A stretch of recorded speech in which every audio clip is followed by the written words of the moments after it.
Have you ever wondered why some people in their 70s and 80s seem to keep going strong, traveling, laughing, moving with ease, while others of the same age seem to slip away too soon? It's easy to chalk it up to genetics or just plain luck, but more often than not, the difference lies in the quiet, unnoticed habits we carry day after day. You might be surprised to hear this, but some of the most dangerous traits that shorten a senior's life aren't dramatic. They're not about sudden heart attacks or rare diseases. They're about little patterns, emotional, physical, and mental, that slowly chip away at our strength. The kinds of things that don't show up on a lab report, but speak volumes about how well we're really doing. The good news is that once we become aware of these patterns, we can shift them. And no, it's not too late. In fact, awareness is the beginning of real, lasting change. You can choose today to stop what's pulling you down and start moving toward what lifts you up. Let's talk about one of the quietest but deadliest threats facing seniors today. Something so common, it often goes unnoticed. It's not a virus. It's not high cholesterol. It's isolation. Not just physical, but emotional. Social isolation has been shown to be one of the most powerful predictors of early death in older adults. And the hardest part? Most people don't realize how deeply it's affecting them until they're already in the thick of it. Think about it. We're wired for connection. Our nervous systems, our hormones, even our immune systems, all of it is designed to thrive when we're in community. So when someone spends most of their days in silence, with no laughter, no conversation, no shared moments, the body registers that as danger. And the response is very real. Cortisol rises, blood pressure climbs, the immune system gets weaker. What starts as a little loneliness becomes a physical weight the body can't carry for long. I want to tell you about Paul. He's 79 and lives alone since his wife passed. He's independent, his neighbors say, keeps to himself, doesn't ask for help. But independence doesn't protect you from isolation. Paul eats dinner in silence every night. No phone calls, no visitors, no chats at the grocery store. One winter he caught a cold. Nothing serious, but he didn't tell anyone. And by the time someone knocked on his door to check in, it had turned into pneumonia. Not because the virus was unusually strong, but because his body had been under quiet stress for years. Now, I know not everyone has a big family or a wide circle of friends, but staying connected doesn't mean going to parties or having dozens of people in your life. Sometimes it's as simple as a weekly phone call with a grandchild, a morning coffee with a neighbor, even chatting with a cashier when you buy groceries. Those small moments of shared humanity, they're medicine. If you're someone who tends to keep to yourself, that's okay. You don't have to change who you are. But ask yourself gently, when was the last time you truly connected with someone? When was the last time you laughed with another person or shared a memory out loud? Those moments matter. They build resilience. They remind your body and your spirit that you still belong to something bigger. Now let's shift to something just as subtle but just as dangerous. It hides in plain sight. You can't feel it at first, but over time it robs you of your strength. It's a lack of movement. Many seniors say they're just resting more, but what the body hears is surrender. The truth is, when you stop moving, your muscles begin to weaken. Your joints stiffen. Circulation slows. And very quickly, things that once felt easy, standing up, cooking, walking to the mailbox, start to feel like hard work. Let me share a story about Jean. She's 84 and used to walk every morning. Nothing too intense, just a loop around the neighborhood. But one day, she felt tired and skipped it. Then the next day, then the next. Within 2 months, her stamina had dropped so much that even making lunch felt exhausting. It wasn't illness. It wasn't age catching up overnight. It was inactivity. Jean's doctor told her something that stuck with me. More seniors die from the effects of being sedentary than from strokes or heart attacks. That may sound extreme, but when you understand how the body responds to stillness, it makes perfect sense. But here's the encouraging part. Movement doesn't have to be hard. You don't need to join a gym or lift weights. You don't need fancy equipment. All it takes is consistency. Stand up and stretch. Walk around the house during commercial breaks. Do gentle arm circles while watching TV. Walk a few laps around the block if you're able. Each of these simple actions sends a message to your body. I'm still here. I still need you. Stay strong. Movement isn't about being fit or fast. It's about maintaining independence. It's about keeping your muscles and bones talking to each other so that your body remembers how to support itself. Even 5 minutes of mindful movement a few times a day can help rebuild what inactivity slowly takes away. So if you've noticed yourself sitting more than you used to, maybe spending most of your day in the same chair, ask yourself, what small step could I take today to move a little more than yesterday? And then tomorrow, could you do just a little more? These first two traits, social isolation and lack of movement, may feel like slow drips, not big floods. But over time, they can shape the direction of your health in powerful ways. Recognizing them doesn't mean blaming yourself.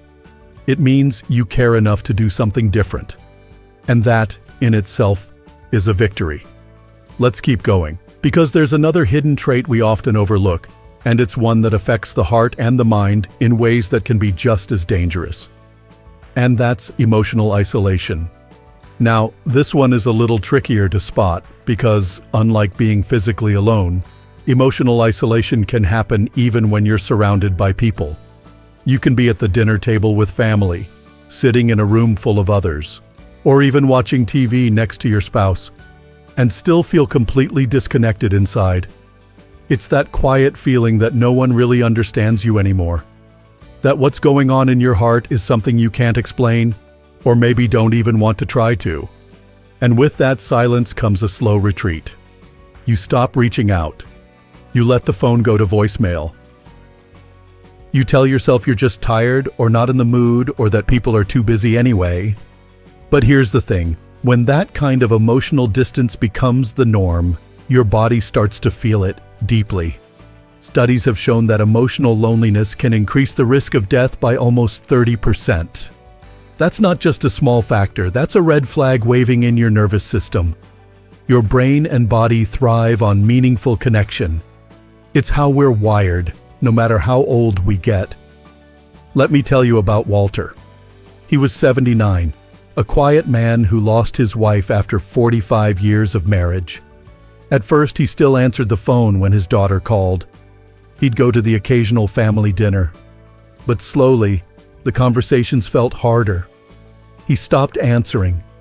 He started saying no to invitations. He told himself it was just easier that way. But within a year, Walter was barely eating, rarely left his chair, and wouldn't even come to his granddaughter's birthday.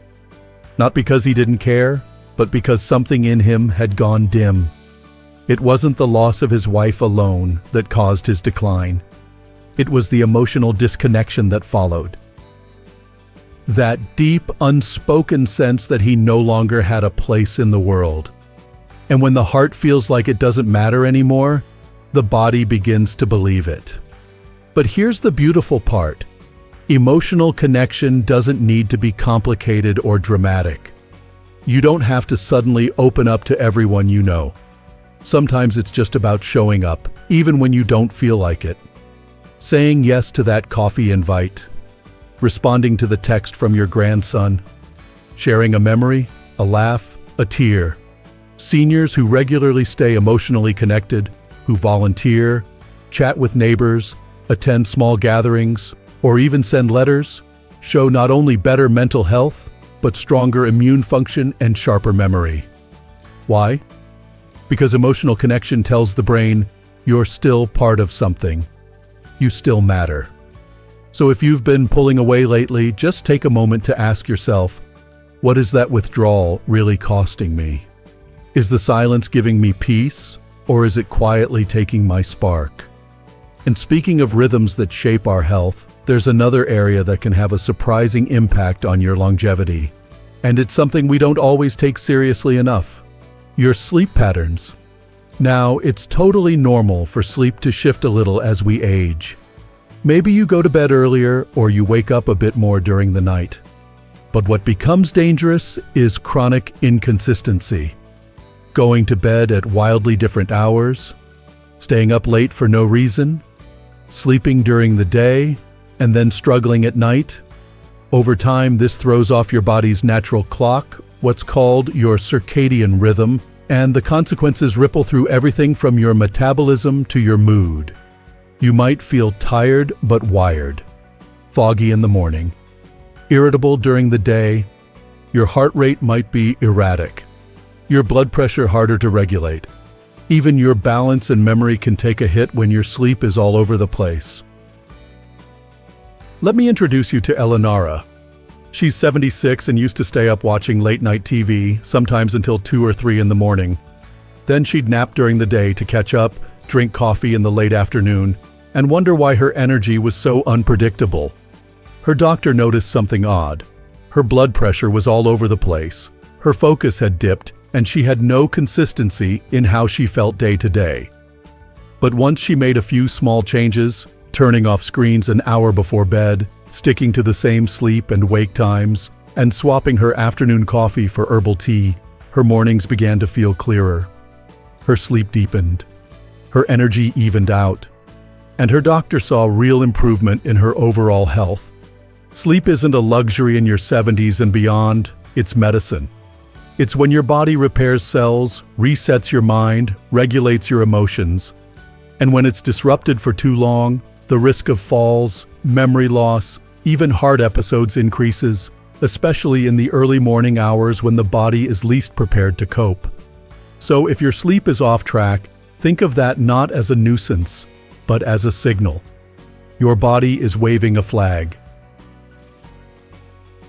It's asking for rhythm, routine, restoration, and the beautiful part, you can give it that.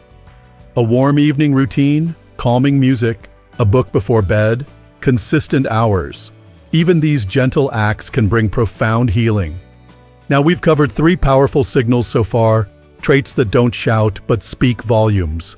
The ache of emotional isolation, the silent erosion caused by disconnection, and the deep need your body has for consistent rest. Each one of these is a message, and the message is this: you are still here. You still matter. And your body, your mind, your spirit, they're still listening to how you live every day. Let's continue, because there's one more trait we need to explore. And it's one that often goes unnoticed, but quietly dims the light inside us if we're not careful. And that final trait is emotional withdrawal. Now this one might sound similar to what we just talked about, emotional isolation, but it runs even deeper. It's not just the feeling of being alone. It's when a person begins to lose the desire to connect at all. This isn't about being shy or needing quiet time. Many people are naturally introverted, and that's perfectly healthy. Emotional withdrawal is something else. It's when the spark to engage fades. When someone who once loved chatting with family or sharing their thoughts suddenly becomes quiet, not in peace, but in disconnect. They stop initiating phone calls. They skip gatherings. They don't seem interested in the things they used to enjoy. And over time, that indifference seeps into every part of their health. The truth is, when we stop connecting emotionally, we also stop stimulating the parts of the brain that keep us alive and aware. The mind needs engagement just as much as the muscles need movement. Without that, the body begins to let go. Let me tell you about Richard. He was 80, healthy by all physical measures. But after his wife passed, something in him began to dim. He stopped talking to his kids, didn't answer birthday calls, missed Christmas that year even though he was just down the street. And when his doctor ran all the usual tests, nothing came up. No disease, no injury. Just a man who was slowly fading, not because he was sick, but because he had stopped wanting to be part of life. His doctor said something heartbreaking but honest. He could have lived longer, but emotionally, he was already letting go. Now contrast that with Thomas, a 78-year-old widower too. But Thomas did something different. He stayed connected. He texted his grandkids. He hosted a local book club once a month. He even mentored a few young neighbors on woodworking in his garage.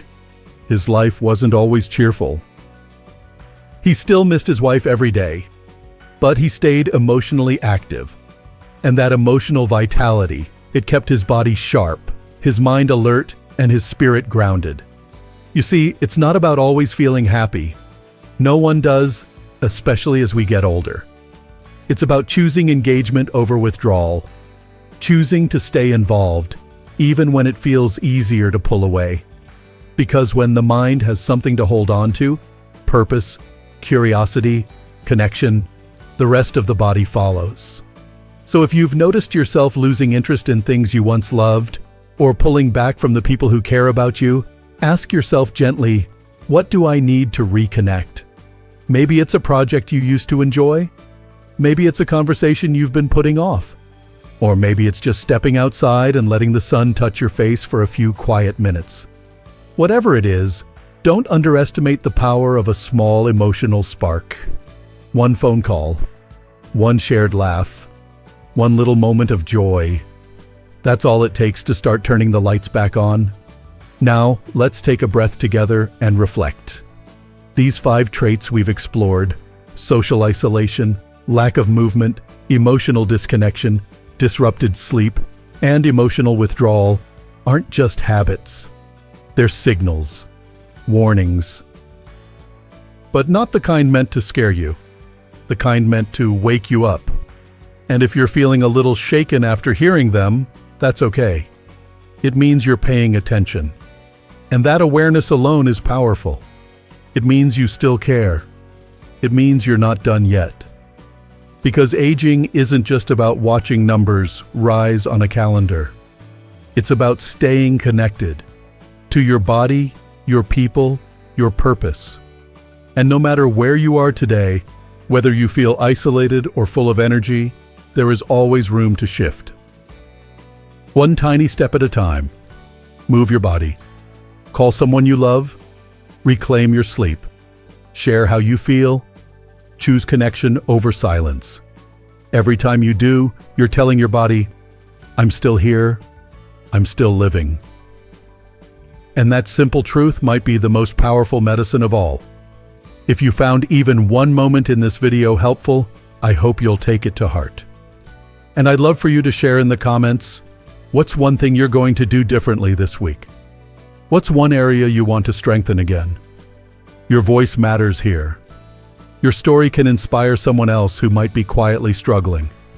And your presence, just by watching this, tells me you still have so much more to live for. If this video resonated with you, please take a moment to click like, subscribe to the channel, and turn on the bell so you won't miss more videos like this. It's our way of building a little community here, one that lifts, supports, and walks alongside each other. Thank you for spending this time with me. I hope you leave today feeling seen, encouraged, and reminded that your life at any age is still full of purpose, strength, and possibility. Here's to living with heart, with clarity, and with courage. Here's to living your best life at any age.